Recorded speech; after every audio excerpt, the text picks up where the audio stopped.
ਸਾਹਿਬ JIO. Satnam Shri Waheguru ਸਾਹਿਬ JIO.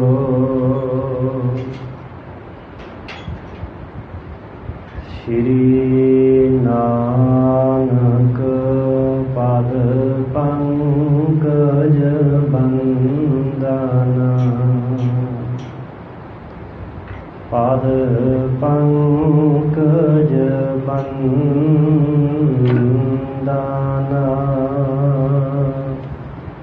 ਸਿਮਰੋ Angad ਦੁਖ ਨਿਕੰਦਨਾ, ਅਮਰਦਾਸ ਗੁਰ ਹਿਰਦੇ ਧਿਆਵੋ, ਹਿਰਦੇ ਧਿਆਵੋ। ਸ਼੍ਰੀ ਗੁਰ ਰਾਮਦਾਸ ਗੁਣ ਗਾਵੋ, ਸ਼੍ਰੀ ਅਰਜਨ ਬਿਘਨਨ ਕੇ ਨਾਸ਼ਕ, ਬਿਘਨਨ ਕੇ ਨਾਸ਼ਕ।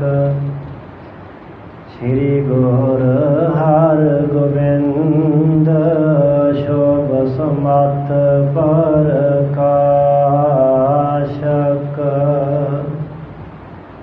ਸ਼੍ਰੀ ਹਰਿ ਰਾਇ ਨਮੋ ਕਾਰ ਜੋਰੀ, ਨਮੋ ਕਾਰ ਜੋਰੀ। ਸ਼੍ਰੀ ਗੁਰ ਹਰਿਕ੍ਰਿਸ਼ਨ ਮਨਾਏ ਬਹੋਰੀ।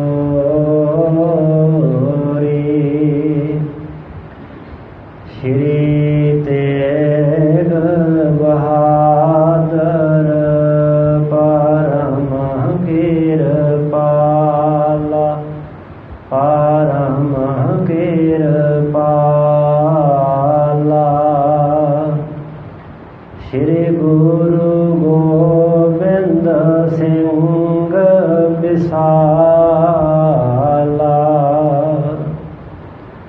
ਤਾਰੋਂ ਤਾਰਾ ਪਾਰ ਪੁਨ ਪੁਨ ਸੀਸਾ, ਪੁਨ ਪੁਨ ਸੀਸਾ। ਬੰਦੋ ਬਾਰ ਬਾਰ ਜਗਦੀਸ਼ਾ, ਜਿਸਮੈ ਹੈ ਅੰਮ੍ਰਿਤ ਗਿਆਨ ਹੈ,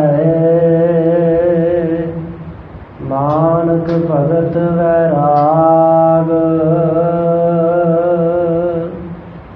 ਸ਼੍ਰੀ ਗੁਰੂ ਗ੍ਰੰਥ ਸਾਹਿਬ ਉਦਦ, ਬੰਦੋਂ ਕਰ ਅਨੁਰਾਗ। ਸ਼੍ਰੀ ਗੁਰ ਸ਼ਬਦ ਕਮਾਏ ਜਿਨ,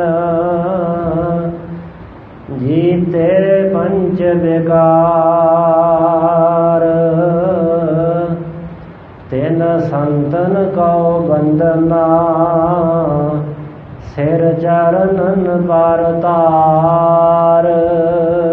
ਏਕ ਓੰਕਾਰਾ ਸਤਿਗੁਰੂ, ਤਿਹ ਪ੍ਰਸਾਦ ਸਚ ਹੋਏ। ਵਾਹਿਗੁਰੂ ਜੀ ਕੀ ਫਤਿਹ ਹੈ, ਬਿਘਨ ਬਿਨਾਸ਼ਨ ਸੋਏ। ਵਾਹਿਗੁਰੂ ਜੀ ਕੀ ਫਤਿਹ ਹੈ, ਬਿਘਨ ਬਿਨਾਸ਼ਨ ਸੋਏ।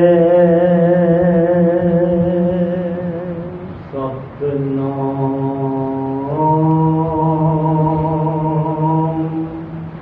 ਸ਼੍ਰੀ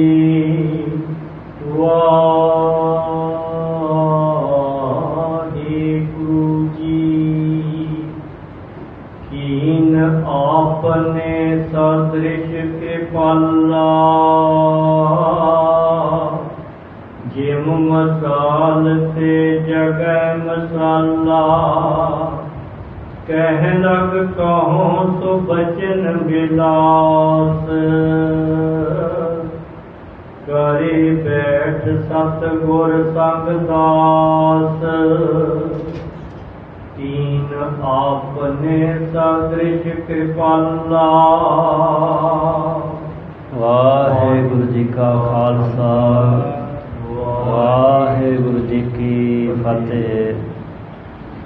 जुगो जुग अटल शब्द गुरु, चवर तख्त छत्र दे मालक, दसां पातशाहियां दी जोत, समर्थ प्रताप हाजर नाजर सतगुरु वादिए दो जहां, हलत पलत दे रखियक। धन धन धन आद श्री गुरु ग्रंथ साहिब जी महाराज।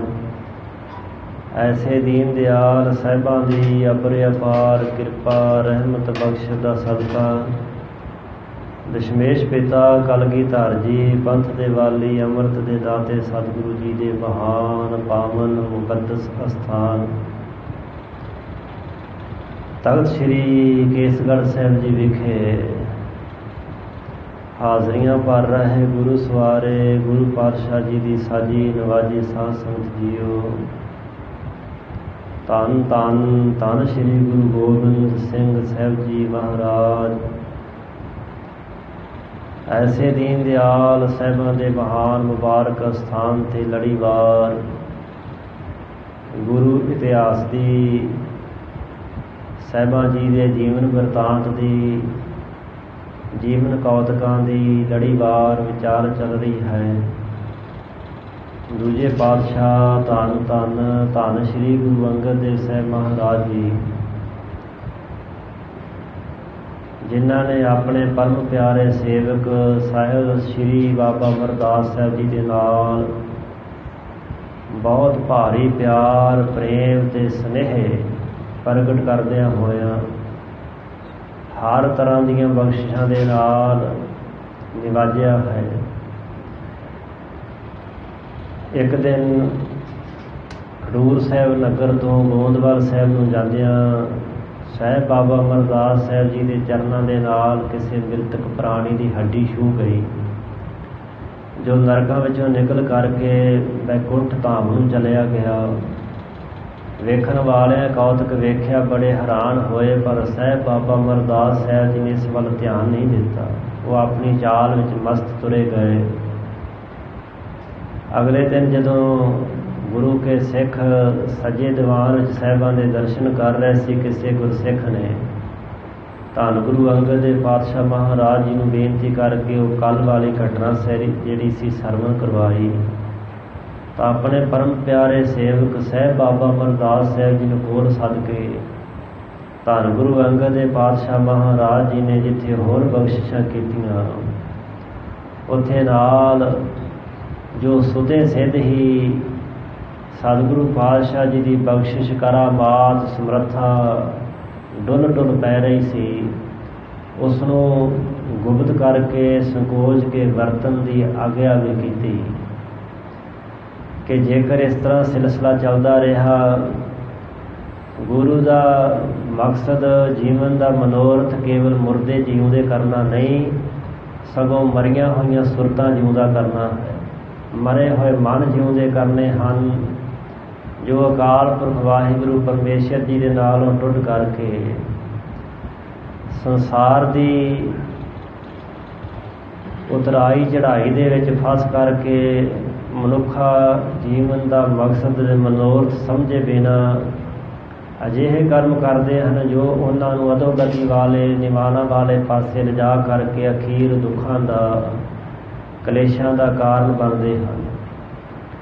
सो सतगुरु पातशाह जी का मकसद यही है कि आत्मक तौर पर मनुख जिउंदा हो जाए, मन करके मनुख जाग जाए, सुचेत हो जाए। ऐसे बख्शिश भरे बचन किए हैं। और जिवें अगला इतिहास भाई साहब जी सानू सरवण करवा रहे हैं, शरदा भावना के सहित सरवण करिए जी। कीन आपने सदृश कृपाला जिम मसाल ते जगह मसाला। ਭਾਈ ਸਾਹਿਬ ਜੀ ਦੱਸ ਰਹੇ ਨੇ ਕਿ ਧੰਨ ਗੁਰੂ ਅੰਗਦ ਦੇ ਪਾਤਸ਼ਾਹ ਜੀ ਨੇ ਬਖਸ਼ਿਸ਼ ਰਹਿਮਤਾਂ ਦੀ ਝੜੀ ਲਾ ਕੇ ਆਪਣੇ ਪਰਮ ਪਿਆਰੇ ਸੇਵਕ ਸਾਹਿਬ ਸ਼੍ਰੀ ਬਾਬਾ ਅਮਰਦਾਸ ਸਾਹਿਬ ਜੀ ਨੂੰ ਆਪਣੇ ਸਦਰਸ਼ ਕਰ ਲਿਆ। ਸਦਰਸ਼ ਦਾ ਅਰਥ ਹੁੰਦਾ ਹੈ, ਸਦਰਸ਼ ਕਹਿੰਦੇ ਬਰਾਬਰ ਨੂੰ, ਆਪਣੇ ਵਾਂਗ ਆਪਣੇ ਵਰਗਾ ਕਰ ਲੈਣਾ। ਤਾਈਆਂ ਸਾਹਿਬਾਂ ਨੇ ਬਾਣੀ 'ਚ ਕਿਹਾ ਹੈ ਕਿ ਗੁਰ ਪਾਰਸ ਮਲੋਹ ਮਿਲ ਕੰਚਨ ਹੋਇਆ ਰਾਮ। ਗੁਰੂ ਉਹ ਪਾਰਸ ਹੈ ਜਿਸ ਨਾਲ ਛੋਹ ਕਰਕੇ ਇਹ ਜੀਵ ਕੰਚਨ ਵਰਗਾ ਸ਼ੁੱਧ ਹੋ ਜਾਂਦਾ ਹੈ, ਅਥਵਾ ਗੁਰੂ ਵਰਗਾ ਹੀ ਗੁਰੂ ਸਰੂਪ ਹੋ ਜਾਂਦਾ ਹੈ। ਸੋ ਐਸੇ ਦੀਨ ਦਿਆਲ ਕਿਰਪਾਲੂ ਸਤਿਗੁਰੂ ਧੰਨ ਗੁਰੂ ਅੰਗਦ ਦੇ ਪਾਤਸ਼ਾਹ ਜੀ ਨੇ ਆਪਣੇ ਵਰਗਾ ਹੀ ਬਾਬਾ ਅਮਰਦਾਸ ਸਾਹਿਬ ਜੀ ਨੂੰ ਬਣਾ ਲਿਆ, ਆਪਣੇ ਬਰਾਬਰ ਬਣਾ ਲਿਆ। ਜਿਵੇਂ ਇੱਕ ਮਿਸਾਲ ਤੋਂ ਦੂਸਰੀ ਮਿਸਾਲ ਜਗ ਜਾਂਦੀ ਹੈ, ਅਥਵਾ ਇੱਕ ਦੀਵੇ ਤੋਂ ਦੂਸਰਾ ਦੀਵਾ ਬਲ ਜਾਂਦਾ ਹੈ। ਲਗ ਕਹੋ ਸੁਬਚਨ ਵਿਲਾਸ ਕਰੀ ਬੈਠ ਸਤਿਗੁਰ ਸੰਗ ਦਾਸ। ਭਾਈ ਸਾਹਿਬ ਭਾਈ ਸੰਤੋਖ ਸਿੰਘ ਸਾਹਿਬ ਜੀ ਕਹਿੰਦੇ ਕਿ ਮੇਰੀ ਸੁਰਤ ਦੀ ਉਡਾਰੀ ਉੱਥੋਂ ਤੱਕ ਨਹੀਂ ਹੈ ਕਿ ਦੋ ਸਤਿਗੁਰੂ ਸੱਚੇ ਪਾਤਸ਼ਾਹ ਜੀ ਬੈਠ ਕੇ ਆਪਣੇ ਵਿੱਚ ਪਰਸਪਰ ਵਿਚਾਰ ਕਰ ਰਹੇ ਹੋਣ ਤੇ ਕੋਈ ਇਤਿਹਾਸਕਾਰ ਕੋਈ ਕਵੀ ਉਹਨਾਂ ਬਾਰੇ ਕੀ ਦੱਸ ਸਕਦਾ ਹੈ, ਕੀ ਕਹਿ ਸਕਦਾ ਹੈ। ਹਾਂ, ਬਾਹਰੀ ਕਰਮ ਵੇਖ ਕੇ ਤਾਂ ਕੋਈ ਲਿਖ ਸਕਦਾ ਹੈ, ਪਰ ਅੰਤਰਾਤਮੇ ਕੋਈ ਕਿਵੇਂ ਉਤਰ ਸਕਦਾ ਹੈ? ਸਤਿਗੁਰੂ ਜੀ ਦੀਆਂ ਗੁੱਝੀਆਂ ਰਮਜਾਂ ਦੇ ਇਸ਼ਾਰੇ ਕੌਣ ਜਾਣ ਸਕਦਾ ਹੈ? ਇਸ ਵਾਸਤੇ ਭਾਈ ਸਾਹਿਬ ਕਹਿ ਰਹੇ ਨੇ ਕਿ ਸਤਿਗੁਰੂ ਪਾਤਸ਼ਾਹ ਮਹਾਰਾਜ ਜੀ ਨੇ ਆਪਣੇ ਪਰਮ ਸੇਵਕ ਦੇ ਨਾਲ ਜੋ ਬਚਨ ਬਿਲਾਸ ਕੀਤੇ, ਕਹਿਣ ਲੱਗ ਕਹੋ, ਮੈਂ ਕਿੱਥੋਂ ਤੱਕ ਕਹਾਂ, ਕਿੱਥੋਂ ਤੱਕ ਭਾਈ ਤੁਹਾਨੂੰ ਬਿਆਨ ਕਰਕੇ ਦੱਸਾਂ ਕਿ ਬੈਠ ਕਰਕੇ ਦਿਆਲੂ ਕਿਰਪਾਲੂ ਸਤਿਗੁਰੂ ਜੀ ਨੇ ਆਪਣੇ ਦਾਸ ਸੇਵਕ ਦੇ ਨਾਲ ਬਚਨ ਬਿਲਾਸ ਕੀਤੇ। ਮੋਰ ਉੱਠੇ ਸਹਿਤੇ ਜਗਨਾਥਾ ਸਹਿਤ ਪ੍ਰੇਮ ਗਹਿ ਸੇਵਕ ਹਾਥਾ। ਫਿਰ ਜਗਤ ਦੇ ਨਾਥ ਮਾਲਕ ਸਤਿਗੁਰੂ ਧੰਨ ਗੁਰੂ ਅੰਗਦ ਸਾਹਿਬ ਮਹਾਰਾਜ ਜੀ ਉੱਠੇ ਨੇ, ਉੱਠ ਖੜੇ ਹੋਏ, ਸਹਿਤ ਪ੍ਰੇਮ ਦੇ ਸਮੇਤ ਆਪਣੇ ਪਰਮ ਸੇਵਕ ਬਾਬਾ ਅਮਰਦਾਸ ਜੀ ਦਾ ਪਾਵਨ ਹੱਥ ਸਾਹਿਬਾਂ ਨੇ ਆਪਣੇ ਹੱਥ ਵਿੱਚ ਫੜ ਲਿਆ। ਧੰਨ ਧੰਨ ਭਾਖਤ ਸੰਗ ਜਾਤੀ ਵਾਰ ਵਾਰ ਦਰਸ਼ਨ ਨਿਰਖਾਤੀ। ਸੋ ਜਦੋਂ ਸਤਿਗੁਰੂ ਪਾਤਸ਼ਾਹ ਮਹਾਰਾਜ ਜੀ ਆਪਣੇ ਪਰਮ ਪਿਆਰੇ ਦਾ ਹੱਥ ਫੜ ਕਰਕੇ ਲਈ ਜਾ ਰਹੇ ਨਾ, ਤਾਂ ਨਾਲ ਜਾਂਦੇ ਹੋਏ ਸਾਹਿਬ ਸ਼੍ਰੀ ਬਾਬਾ ਅਮਰਦਾਸ ਸਾਹਿਬ ਜੀ ਧੰਨ ਸਤਿਗੁਰੂ ਆਪ ਧੰਨ ਹੋ, ਆਪ ਧੰਨ ਹੋ, ਜੋ ਸਾਡੇ ਵਰਗਿਆਂ ਤੇ ਨਿਮਾਣਿਆਂ ਨਿਤਾਣਿਆਂ ਤੇ ਇੰਨੀ ਭਾਰੀ ਬਖਸ਼ਿਸ਼ ਕਰ ਦਿੱਤੀ ਹੈ। ਆਪ ਧੰਨ ਹੋ, ਧੰਨਤਾ ਦੇ ਯੋਗ ਹੋ, ਬਾਰ ਬਾਰ ਦਰਸ਼ਨ ਨਿਰਖਾਤੇ। ਇਸ ਤਰ੍ਹਾਂ ਵਾਰ ਵਾਰ ਸਾਹਿਬਾਂ ਦੇ ਮੁਖੜੇ ਵੱਲ ਵੇਖਦੇ ਹੋਏ ਬਾਬਾ ਅਮਰਦਾਸ ਸਾਹਿਬ ਜੀ ਦਰਸ਼ਨ ਕਰਦੇ ਜਾਂਦੇ ਹਨ। ਬਰੋਬਰ ਗਮਨੇ ਜਾਹੀ ਗਹਿ ਕਰ ਦਾਹਨ ਕਰ ਕਰ ਨਿਰਖਾਤੀ। ਸੋ ਗਹਿ ਕਰ ਦਾਨ ਕਾਰ ਕਰ ਮਾਹੇ, ਆਪਣੇ ਹੱਥ ਵਿੱਚ ਸਤਿਗੁਰੂ ਅੰਗਦ ਸਾਹਿਬ ਮਹਾਰਾਜ ਜੀ ਆਪਣੇ ਪਰਮ ਸੇਵਕ ਬਾਬਾ ਅਮਰਦਾਸ ਜੀ ਦਾ ਹੱਥ ਫੜ ਕਰਕੇ, ਦਾਹਨ ਕਹਿੰਦੇ ਨੇ ਸੱਜੇ ਹੱਥ ਨੂੰ। ਸੋ ਸਾਹਿਬ ਜੀ ਆਪਣੇ ਖੱਬੇ ਹੱਥ ਵਿੱਚ ਬਾਬਾ ਅਮਰਦਾਸ ਸਾਹਿਬ ਜੀ ਦਾ ਸੱਜਾ ਹੱਥ ਫੜ ਕਰਕੇ ਤੇ ਇਸ ਤਰ੍ਹਾਂ ਰਸਤੇ ਵਿੱਚ ਤੁਰੇ ਜਾ ਰਹੇ ਨੇ ਤੇ ਬਾਬਾ ਅਮਰਦਾਸ ਜੀ ਨੂੰ ਆਪਣੇ ਬਰਾਬਰ ਤੋਰ ਰਹੇ ਨੇ। ਸੋ ਦੋਵੇਂ ਸਾਹਿਬ ਜੀ ਬਰਾਬਰ ਤੁਰੇ ਜਾ ਰਹੇ ਸਨ। ਵਾਮ ਹੱਥ ਸ਼੍ਰੀ ਅਮਰ ਸੁਭਾਈ ਲਟਕਤ ਜਾਤ ਸੁਤਰੇ ਡੁਲਾਇਕ। ਸੋ ਜਿਹੜਾ ਖੱਬਾ ਹੱਥ ਸੀ ਸਾਹਿਬ ਬਾਬਾ ਅਮਰਦਾਸ ਸਾਹਿਬ ਜੀ ਦਾ, ਉਹ ਸਹਿਜ ਸੁਭਾਵਿਕ ਹੀ ਲਟਕਦਾ ਜਾ ਰਿਹਾ ਸੀ, ਜਿਵੇਂ ਬਾਂਹ ਹਿਲਦੀ ਹੈ ਤੁਰਨ ਲੱਗੇ ਅੱਗੇ ਪਿੱਛੇ ਹੁੰਦੀ ਹੈ। ਸੋ ਉਹ ਇਸ ਤਰ੍ਹਾਂ ਸੁੱਤੇ ਸਿੱਧ ਡੋਲਦਾ ਜਾਂਦਾ ਸੀ, ਕਦੀ ਬਾਂਹ ਹੱਥ ਅੱਗੇ ਹੋ ਰਿਹਾ ਸੀ, ਕਦੇ ਪਿੱਛੇ ਹੋ ਰਹੀ ਸੀ। ਇਸ ਵਿਦ ਆਵਤ ਪੰਥ ਖਡੂਰੇ ਸੇਵਕ ਸੰਗ ਦੀਏ ਗੁਰ ਪੂਰੇ। ਪੂਰੇ ਸਤਿਗੁਰੂ ਅੰਗਦ ਦੇ ਪਾਤਸ਼ਾਹ ਜੀ ਆਪਣੇ ਪਰਮ ਸੇਵਕ ਬਾਬਾ ਅਮਰਦਾਸ ਜੀ ਨੂੰ ਨਾਲ ਲੈ ਕੇ ਸ਼੍ਰੀ ਖਡੂਰ ਸਾਹਿਬ ਦੇ ਰਸਤੇ ਤੇ ਚੱਲਦੇ ਹੋਏ ਸ਼੍ਰੀ ਖਡੂਰ ਸਾਹਿਬ ਨਗਰ ਦੀ ਤਰਫ ਨੂੰ ਤੁਰੇ ਆ ਰਹੇ ਹਨ। ਇਤਕ ਰਾਹ ਚਲ ਕਰ ਜਬ ਆਏ ਤਬ ਸ਼੍ਰੀ ਅਮਰ ਜੋ ਭੁਜਾ ਡੁਲਾਏ। ਕੁਝ ਕੁ ਰਸਤਾ ਚਲਦਿਆਂ ਜਦੋਂ ਆਏ ਤਦੋਂ ਸਾਹਿਬ ਬਾਬਾ ਅਮਰਦਾਸ ਸਾਹਿਬ ਜੀ ਦੀ ਜਿਹੜੀ ਭੁਜਾ ਬਾਂਹ ਸੀ ਨਾ, ਜਿਹੜੀ ਡੋਲ ਰਹੀ ਸੀ, ਅੱਗੇ ਪਿੱਛੇ ਹੋ ਰਹੀ ਸੀ। ਸਹੀ ਅਚਾਨਕ ਗੁਰ ਕੇ ਆਗੇ ਦੇਖਤ ਅਮਰਦਾਸ ਬੜ ਭਾਗੇ। ਉਹ ਬਾਂਹ ਥੋੜੀ ਜਿਹੀ ਜ਼ਿਆਦਾ ਹੀ ਹਿੱਲ ਕਰਕੇ ਡੋਲ ਕਰਕੇ ਤੇ ਭਾਈ ਸਾਹਿਬ ਕਹਿੰਦੇ ਅਚਾਨਕ ਹੀ ਗੁਰੂ ਸਾਹਿਬ ਤੋਂ ਅੱਗੇ ਹੋ ਗਈ। ਕਿੰਨਾ ਅਦਬ ਰੱਖਦੇ ਸਨ ਬਾਬਾ ਅਮਰਦਾਸ ਜੀ ਆਪਣੇ ਪਿਆਰੇ ਸਤਿਗੁਰੂ ਜੀ ਦਾ। ਵੇਖ ਕਰਕੇ ਬਾਬਾ ਅਮਰਦਾਸ ਸਾਹਿਬ ਜੀ ਵੱਡਿਆਂ ਭਾਗਾਂ ਵਾਲੇ। ਵੱਡੀ ਚਿੰਤ ਚਿਤ ਦਾਰੁਨ ਭਾਰੀ ਮਹਾ ਅਵਗਿਆ ਗੁਰ ਕੀ ਧਾਰੀ। ਤੇ ਜਦੋਂ ਉਹਨਾਂ ਦੀ ਇਹ ਬਾਂਹ ਹਿੱਲ ਕਰਕੇ ਅੱਗੇ ਹੋ ਗਏ ਤਾਂ ਉਹਨਾਂ ਵੱਡੀ ਚਿੰਤਾ, ਦਾਰਨ ਚਿੰਤਾ ਤੇ ਭਾਰੀ ਚਿੰਤਾ। ਦਾਰਨ ਕਹਿੰਦੇ ਭਿਆਨਕ ਨੂੰ, ਬਹੁਤ ਭਿਆਨਕ ਖਤਰਨਾਕ, ਹਿਰਦੇ ਤੇ ਮਨ ਨੂੰ ਖਿੱਚ ਪਾਉਣ ਵਾਲੀ ਭਾਰੀ ਚਿੰਤਾ ਉਹਨਾਂ ਦੇ ਮਨ ਵਿੱਚ ਵੱਧ ਗਈ ਕਿ ਇਹ ਕੀ ਹੋ ਗਿਆ ਹੈ। ਗੁਰੂ ਸਾਹਿਬ ਜੀ ਦੀ ਮੇਰੇ ਕੋਲੋਂ ਬੜੀ ਭਾਰੀ ਵਗਿਆ ਹੋ ਗਈ ਹੈ। ਇਸ ਬਾਂਹ ਨੇ ਸਤਿਗੁਰੂ ਪਾਤਸ਼ਾਹ ਦੀ ਬੜੀ ਭਾਰੀ ਨਰਾਦਰੀ ਕਰ ਦਿੱਤੀ ਹੈ ਗੁਰੂ ਸਾਹਿਬ ਤੋਂ ਅੱਗੇ ਜਾ ਕੇ। ਬਾਹ ਭੀ ਡੋਲ ਅਗਾਰੇ ਸਤਿਗੁਰ ਇਸਨੇ ਕੀਨ ਵਿਚਾਰੇ। ਮਨ 'ਚ ਸੋਚਣ ਲੱਗ ਪਿਆ ਕਿ ਸਾਡੀ ਜਿਹੜੀ ਖੱਬੀ ਬਾਂਹ ਹੈ ਡੋਲ ਕੇ ਹਿੱਲ ਕਰਕੇ ਅੱਗੇ ਹੋ ਗਈ ਹੈ ਗੁਰੂ ਸਾਹਿਬ ਜੀ ਤੋਂ, ਤੇ ਸਤਿਗੁਰੂ ਪਾਤਸ਼ਾਹ ਜੀ ਨੂੰ ਇਸਨੇ ਪਿੱਛੇ ਕਰ ਦਿੱਤਾ ਹੈ। ਲਖ ਅਪਰਾਧ ਤੋਂ ਭੁਜਾ ਵਿਸਾਰੀ ਪੂਰਨ ਸੁਖ ਚਾਵਨ ਕੋ ਧਾਰੀ। ਬਾਂਹ ਦਾ ਹੱਥ ਦਾ ਇਹ ਅਪਰਾਧ ਲੱਖ ਜਾਣ ਕਰਕੇ ਸਾਹਿਬਾਂ ਨੇ ਉਹ ਬਾਂਹ ਹੀ ਵਿਸਾਰ ਦਿੱਤੀ। ਬਾਂਹ ਦਾ ਚੇਤਾ ਹੀ ਭੁਲਾ ਦਿੱਤਾ ਕਿ ਸਰੀਰ ਦੇ ਨਾਲ ਬਾਂਹ ਵੀ ਹੈ। ਪਾਪ ਕਿ ਉਹ ਸੰਗ ਨੂੰ ਵਿਸਾਰ ਹੀ ਦਿੱਤਾ ਕਿ ਇਸ ਸਰੀਰ ਦੇ ਅੰਗ ਦੇ ਕੋਲੋਂ ਕੋਈ ਕੰਮ ਹੀ ਨਹੀਂ ਲੈਣਾ।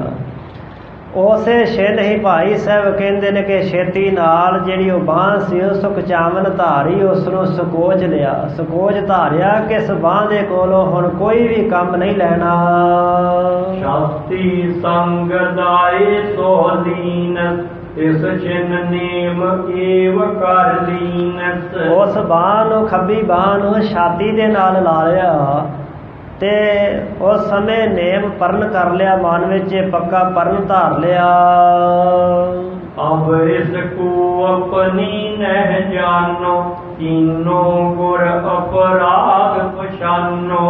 ਹੁਣ ਮੈਂ ਇਸ ਬਾਂਹ ਨੂੰ ਆਪਣੀ ਨਹੀਂ ਜਾਣਾ ਸਮਝਾਂਗਾ, ਕਿਉਂਕਿ ਮੈਂ ਸਮਝਦਾ ਹਾਂ ਕਿ ਇਸ ਬਾਂਹ ਨੇ ਗੁਰੂ ਸਾਹਿਬ ਜੀ ਤੋਂ ਅੱਗੇ ਹੋ ਕੇ ਗੁਰੂ ਦੀ ਨਰਾਦਰੀ ਕੀਤੀ ਹੈ, ਬੇਅਦਬੀ ਕੀਤੀ ਹੈ। ਇਸ ਦਾ ਵੱਡਾ ਅਪਰਾਧ ਗੁਨਾਹ ਹੈ। ਔਰ ਜਿਸ ਕੇ ਸਾਥ ਨ ਕਰੋ ਨਹਿ ਮਮਤਾ ਕੋ ਮਨ ਮਹਿ ਧਰੋ। ਹੁਣ ਇਸ ਬਾਂਹ ਨਾਲ, ਹੱਥ ਨਾਲ ਕੋਈ ਕਾਰਜ, ਕੋਈ ਕੰਮ ਨਹੀਂ ਕਰਾਂਗਾ ਤੇ ਨਾ ਇਸ ਬਾਂਹ ਦੀ ਆਪਣੇ ਮਨ 'ਚ ਕਿਸੇ ਤਰ੍ਹਾਂ ਦੀ ਮਮਤਾ ਧਾਰਨ ਕਰਾਂਗਾ। ਜੀ ਮੇਰਾ ਹੱਥ ਹੈ, ਮੇਰੀ ਬਾਂਹ ਹੈ ਤੇ ਮੇਰਾ ਫਰਜ਼ ਇਹਦੇ ਕੋਲੋਂ ਕੰਮ ਲਾਵਾਂ, ਜੋ ਮਰਜ਼ੀ ਕਰਾਂ, ਅੱਗੇ ਕਰਾਂ, ਪਿੱਛੇ ਕਰਾਂ। ਨਹੀਂ, ਇਹ ਜਿਹੜੀ ਮਮਤਾ ਨਾ ਮੈਂ ਪੁਣਾ, ਇਹ ਹੁਣ ਇਸ ਬਾਂਹ ਦੇ ਨਾਲ ਮੈਂ ਨਹੀਂ ਰੱਖਾਂਗਾ।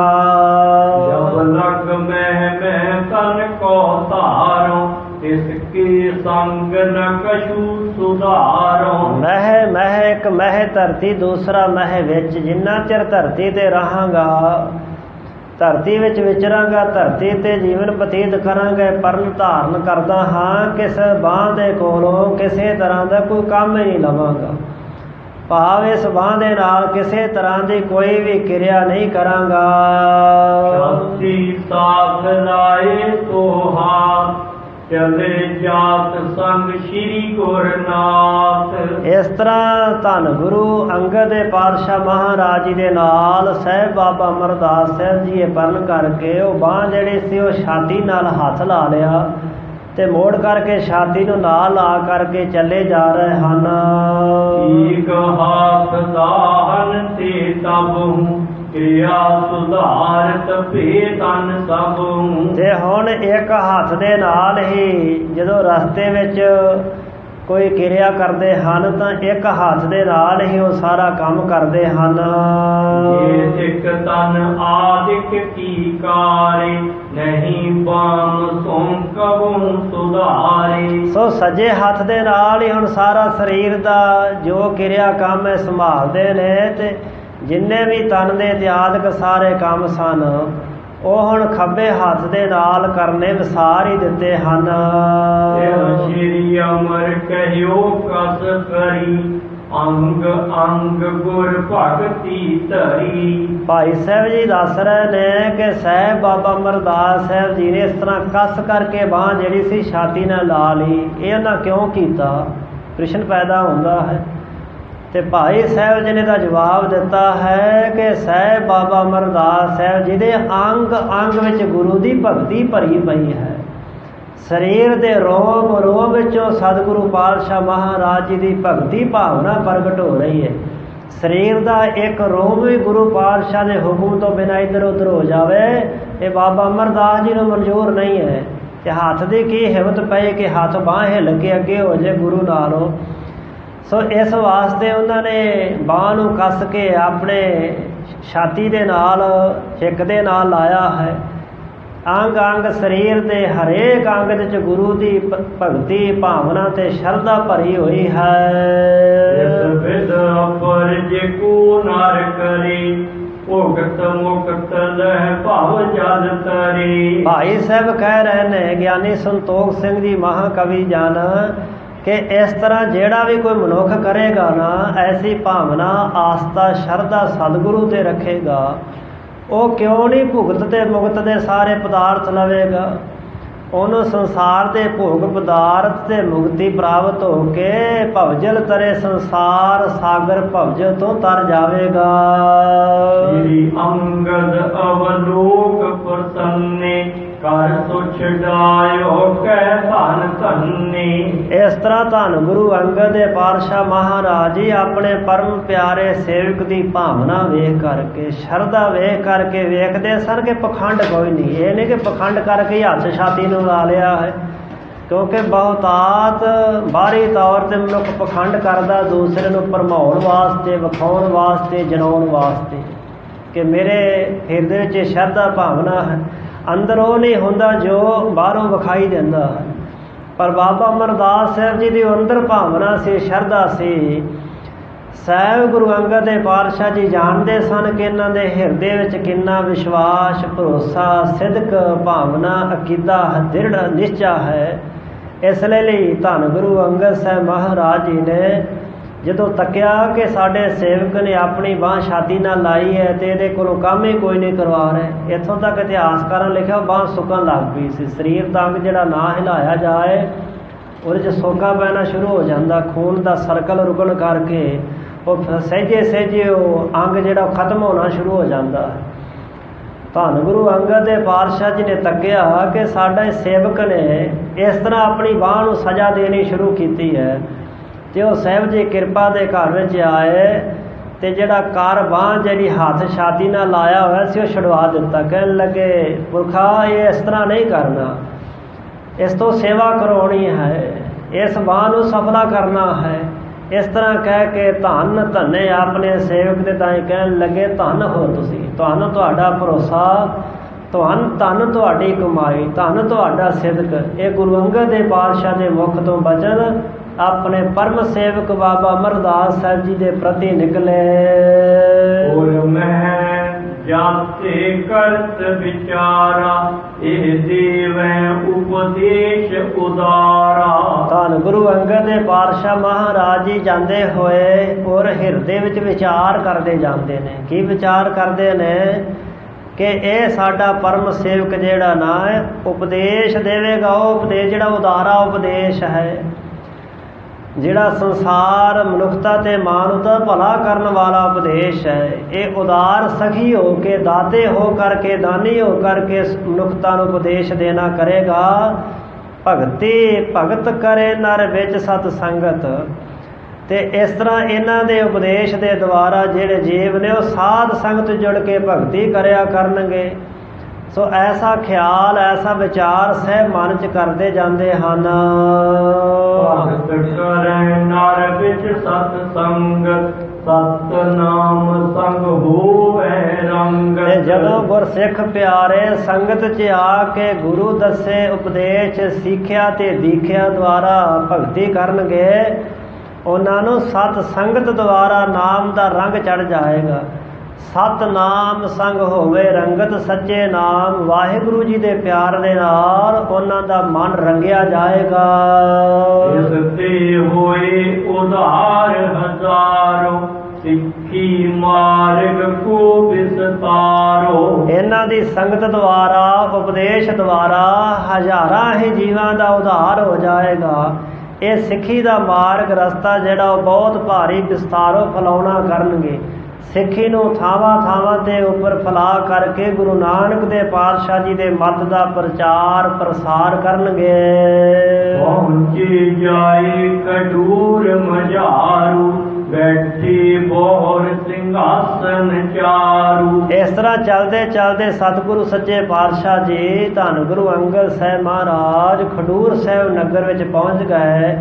ਜਿਹੜਾ ਚਾਰੂ ਸੋਹਣਾ ਸਿੰਘਾਸਨ ਸੀ, ਸੁੰਦਰ ਸਿੰਘਾਸਨ, ਉਸ ਸਿੰਘਾਸਨ ਤੇ ਜਾ ਕੇ ਬਿਰਾਜਮਾਨ ਹੋਏ।